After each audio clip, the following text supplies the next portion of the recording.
But, the last thing I wanted to ask you, one of the things I really get angry about too is age. So I think it's pretty much scientifically kind of covered that autism doesn't get easier with age, it gets harder. And of course, the core of aging is cognitive decline, right? Decline is aging. That is aging. Capacity is an issue for me. You're a dad, you're a husband. I'm a dad, I'm a husband.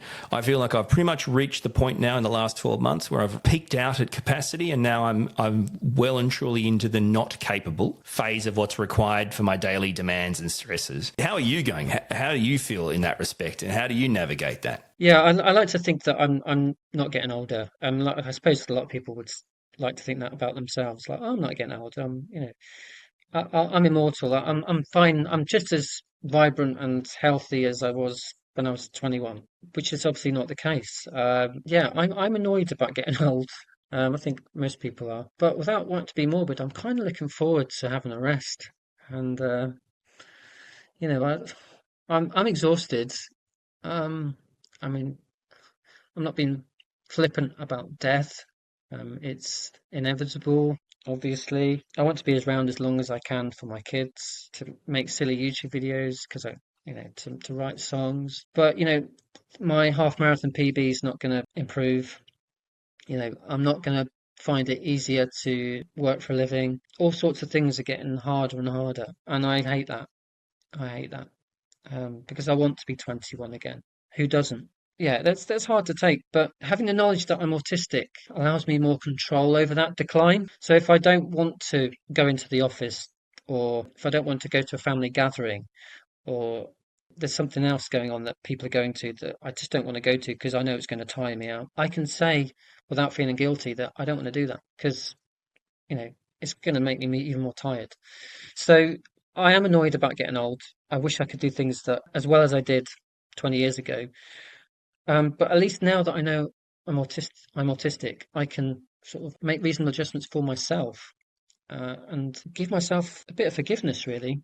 Not feel bad that I want that time alone, that I don't want to go to that event, that it's going to take me an hour to get ready for the day, whereas maybe 20 years ago it would only take me 10 minutes. I give myself permission to struggle, and not feel bad about it, and that's a benefit of knowing that I'm autistic. So yeah, none of us can get away from age, but I'm grateful, that I have the knowledge that I'm autistic, that I can have conversations like this with people who understand and be optimistic about the future. It's a scary world, but I'm one of the lucky ones. People living through conflict, people who go through their lives without knowing they're autistic. I've won the lottery, you know.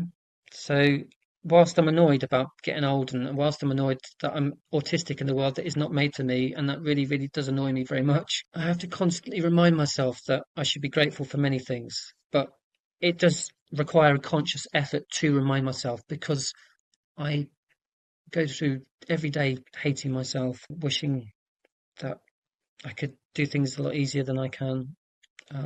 The self-loathing doesn't disappear; it's always there. But there are so many good things to live for, and I have to remind myself of that. I deeply resonate with that, and I specifically can I say this is, and I feel this in my bones. I'm more bothered by aging than death. And I feel like I kind of got the same from you when you just spoke then. There's something about getting older that my brain can't wrap my head around. I can't get over. I can't let it go. I just can't let it go.